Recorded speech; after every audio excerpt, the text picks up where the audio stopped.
parole de vie. Alléluia, Alléluia, Alléluia, Alléluia, Alléluia, Alléluia, Alléluia. Dans ce temps-là, Évangile, le Seigneur soit avec vous. Et avec votre esprit. Évangile de Jésus-Christ selon saint Luc. Gloire à toi, Seigneur.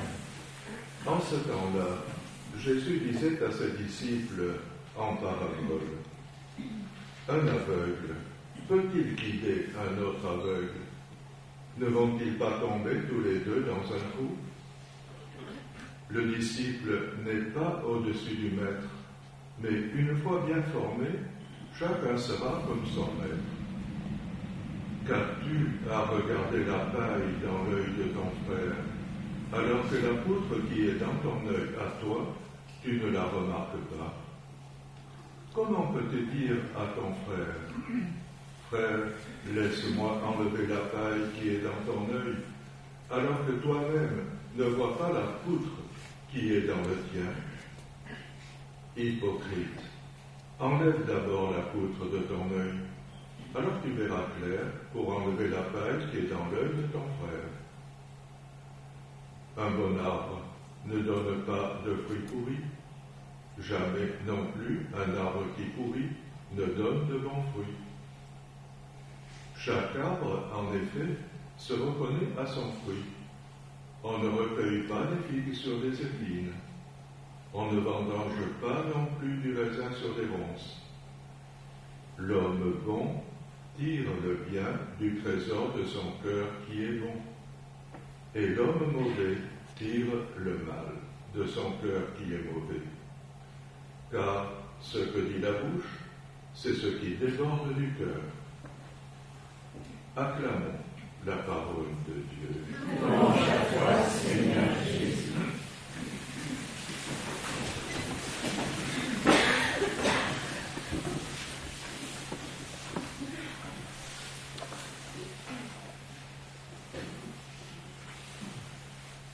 Nous avons fait une assez brève lecture de Ben Sira le Sage, qui s'appelle son nom complet Jésus Ben Sira le Sage, et qui est un de ceux qui ont écrit le plus tardivement dans la Bible, vers l'an 130 avant Jésus. Et on peut comparer beaucoup de réflexions de Ben Sira à des réflexions qu'a fait Jésus dans l'Évangile. Ils ont un petit peu le même style, de paraboles, d'images. Le livre de Ben Sira est une série de sentences sans beaucoup d'ordre. Ce n'est pas un traité de théologie, mais c'est des réflexions comme cela qu'il lance et qui peuvent nous faire du bien en les écoutant. Et c'est très imagé. Alors, pour ça m'enchante, c'est utiliser des images comme ça qui parlent. Imaginez un petit peu, quand on secoue le tamis, il reste les déchets. On a secoué le tamis, il ne reste plus que les déchets qui ne passent pas par le tamis. Eh bien, fais la même chose avec les hommes. Et de même, les petits côtés d'un homme paraissent dans ses propos. Alors, tu le fais parler, c'est comme secouer le tamis, et puis il reste les déchets, les petites choses qu'il pouvait dissimuler avant de parler, mais que maintenant il ne peut plus dissimuler.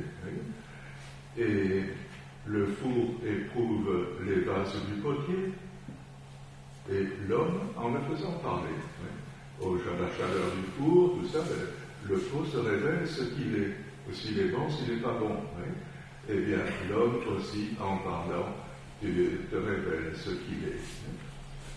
Le fruit manifeste la qualité de l'arbre. Alors cela va rejoindre beaucoup ce que dit Jésus dans l'Évangile, utilisant aussi cette image du fruit, de l'arbre. La parole, de la même façon que le fruit manifeste la qualité de l'arbre, la parole manifeste le sentiment. Et il faut avoir écouté pas mal une personne pour arriver à la connaître. Il y avait un frère qui la sagesse même. Il était d'origine italienne, il me paraissait très vieux à l'époque, il avait 30 ans de moins que moi, mais en fait, il me paraissait déjà très âgé, moi j'étais tout jeune. Et il avait de temps en temps des sentences comme cela qui venaient de sa sagesse à lui, ou alors de ce qu'il avait ramené d'Italie. Et un jour, il me disait, pour connaître quelqu'un, il faut avoir mangé 1 kilo de sel avec lui. Et ça suppose pas mal de repas, de dialogue. Oui, et c'est une fois qu'on a écouté une personne qu'on peut la connaître plus ou moins. Et la parabole, ça illustre les idées, ça te donne une image qui te reste, et l'image est toujours attrayante. Les enfants, quand ils ont un livre dans les mains, qu'est-ce qu'ils regardent d'abord? Les images du livre. C'est ça qui est facile, qui rentre par les yeux. Et Jésus est un pédagogue qui savait utiliser aussi les images. Et avec les paraboles, l'avantage aussi, c'est qu'on n'est jamais sûr d'en avoir capté toute la substance. Cette image que donne Jésus, on peut la continuer à la voir, à l'assimiler, et ça te fait découvrir d'autres choses. C'est pas comme si on dit un raisonnement, une idée, bon, c'est cette idée, puis si tu ne l'as pas captée, tu passes à côté. Tandis que là, tu peux rester avec cette image et continuer à t'en compénétrer, et qu'est-ce qu'il a voulu dire par là. Et là, avec Jésus, nous avons cette idée de la poutre et de la paille. C'est bien un contraste que Jésus nous présente. Et d'abord, un aveugle peut-il guider un autre aveugle? Ne vont-ils pas tomber tous les deux dans un trou? Et oui, si on est aveugle, on ne peut pas se faire le guide d'un autre. Alors, celui qui voit, oui, peut guider l'autre. Et cela me rappelle une anecdote de notre père fondateur, qui, quand il étudiait pour devenir prêtre, chaque matin, quand il ouvrait sa fenêtre, il voyait passer un aveugle qui allait très sûr de lui, tout ça, parce qu'il connaissait parfaitement le parcours, il passait toujours à la même heure, sans doute à son travail, et alors c'était devenu habituel. Puis un jour, il ouvre la fenêtre, il voit passer l'aveugle, et il s'est rappelé.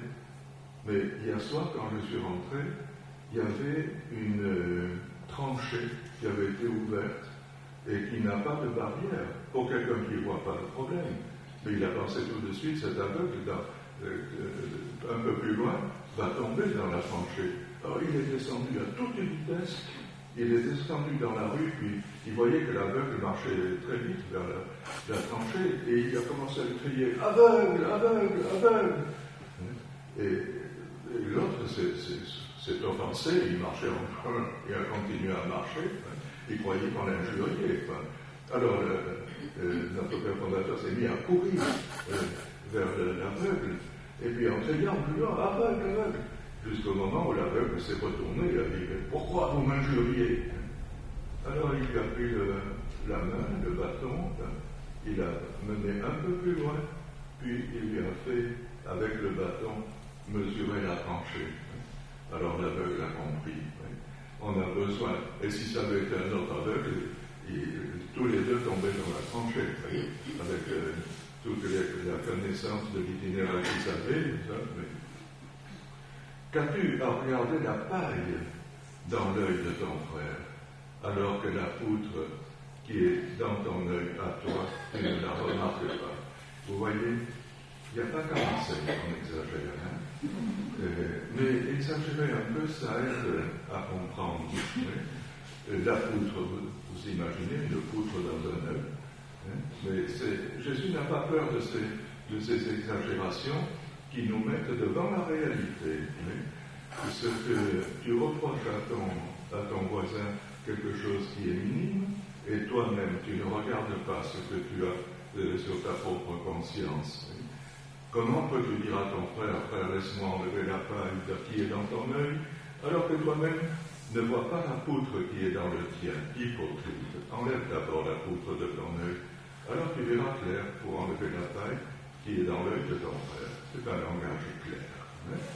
Et on peut s'en souvenir quand on a envie de redresser les défauts des autres, de signaler. Regarde un petit peu ce que tu as, toi aussi, dans ta façon de vivre, de parler, d'agir. Un bon arbre ne donne pas de fruits pourris, et jamais non plus un arbre qui pourrit ne donne de bons fruits. Peut-être vous vous souvenez que dans les traductions, jusqu'à cette nouvelle traduction avec le nouveau lectionnaire, on disait un arbre mauvais ne peut pas donner de bons fruits, et un arbre bon ne peut pas donner de mauvais fruits. Je ne sais pas pourquoi, quel est le motif de ce changement. Peut-être parce que un arbre pourri n'a pas toujours été pourri.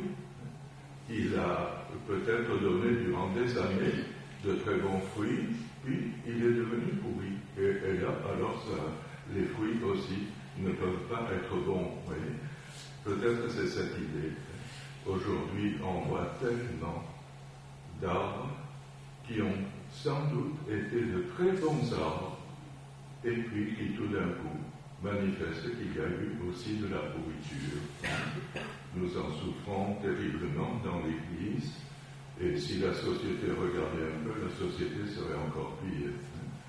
Mais tous ces drames qu'il y a eu, d'abus, de la part de personnes qui avaient une autorité, un ascendant, et qui probablement ont été de très bons arbres à un certain moment. Puis ils se sont laissés pourrir et ont commencé à produire des fruits pourris. Et tous, nous devons faire très attention, et nous pouvons nous considérer très bons, et puis on prend une pente qui t'amène à devenir quelque chose qui ne donnera plus de bons fruits. Oui. Chaque arbre, en effet, se reconnaît à son fruit. On ne cueille pas aussi des figues. On est tous faits pour produire des fruits. Et les fruits que nous produisons, le Seigneur y compte. Oui. Cette variété de personnes qu'il y a. Il y a des personnes qui ressembleront plutôt, j'espère pas à des ronces qu'on ne peut pas s'approcher, mais il y a des personnes qui seront la fécondité du figuier, de la vigne. Les exemples que prend Jésus, c'est la figue et le raisin, parce que c'est les fruits les plus courants en Palestine, et les plus appréciés aussi, les plus utiles, vous voyez. Mais nous avons une telle variété de fruits. Et ce que nous demande Dieu, c'est de donner le fruit que nous pouvons donner. Et ça rentre dans une richesse pourvu que nous fassions profiter les uns des autres des fruits que nous pouvons donner. Le Père Jacques Leu, qui prenait beaucoup d'images aussi, disait qu'on est tous un peu des fruits différents et appelés à nous enrichir mutuellement, toute cette variété de fruits. Alors il disait, oui, si les fruits restent chacun sur son arbre, c'est très ordonné, mais c'est très peu enrichissant. Oui. Alors, il faudrait que les fruits arrivent à s'enrichir l'un l'autre. Nous ne donnons pas les mêmes fruits, chacun d'entre nous. Alors, il disait, bon, il y a une première solution qui est le panier de fruits. On met là tous les fruits ensemble, et puis voilà, alors ils sont ensemble, mais il y a très peu de communication entre eux. Ça peut arriver durant les messes aussi, que les fruits différents, là, se réunissent, vous êtes les fruits différents, puis une fois terminée la messe, on s'en va, peut-être qu'il y a, à l'époque où on pouvait se donner le baiser de paix, on se le donnait, puis c'était un signe de communion, puis après on se disperse et chacun de son côté. Oui, c'est très peu enrichissant. Alors il disait, il y a une façon de faire que tous les fruits apportent leur saveur, et puis c'est de prendre tous les fruits, les mettre dans un récipient, mettre le mixeur, et le jus. Alors il sort un jus où il y a tout. Il y a tout, il y a la poire, il y a la pomme, il y a le raisin, la cerise, ça. Très bien, mais on ne reconnaît plus. Et si on est, nous tous qui sommes des fruits différents, nous appartenons à une organisation ou qui a un leader, ou même une paroisse qui a un leader, un commisseur, oui. Bon, mais on ne reconnaîtra plus ce qu'est chaque personne. Oui. Et lui présenter comme idéal la salade de fruits, oui. Où chaque fruit est présent, il conserve sa saveur et il en fait participer les autres. Hein. Mais alors il disait, si tu as un fruit un peu grand, il va falloir que tu concentres à te laisser couper en petits morceaux pour pouvoir communiquer ta saveur. Hein. Et si tu as une cerise, une framboise, peut-être tu te sors tout entier. Mais oui, l'idée de pouvoir être ensemble et communiquer chacun cette richesse que Dieu a voulu avec la diversité des fruits que nous sommes. Oui. Mais chaque arbre se reconnaît à son fruit. On ne cueille pas des figues sur des épines. On ne vendange pas non plus du raisin sur des ronces. Et finalement, Jésus qui dit, l'homme bon tire le bien du trésor de son cœur qui est bon. Et l'homme mauvais tire le mal de son cœur qui est mauvais. Car ce que dit la bouche, c'est ce qui déborde du cœur. Alors demandons au Seigneur cette grâce de pouvoir, quand nous parlons, eh bien, faire profiter les autres du bon qu'il y a en nous. Et essayons de filtrer tout ce qui peut être mauvais pour le corriger, secouer au tamis, puis jeter les déchets. Voilà, de chacun d'entre nous. Et je vais terminer, parce que j'ai fait aucune allusion à Saint Paul, mais enfin je termine par une réflexion de Saint Paul d'aujourd'hui.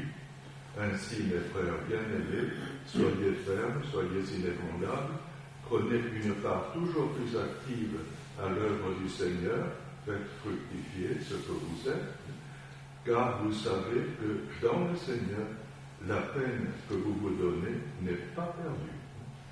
Et pensons, je le répète encore, à prier beaucoup pour la paix. Beaucoup de paroles sont dites, et il semble que Poutine est en train de délivrer la Crimée.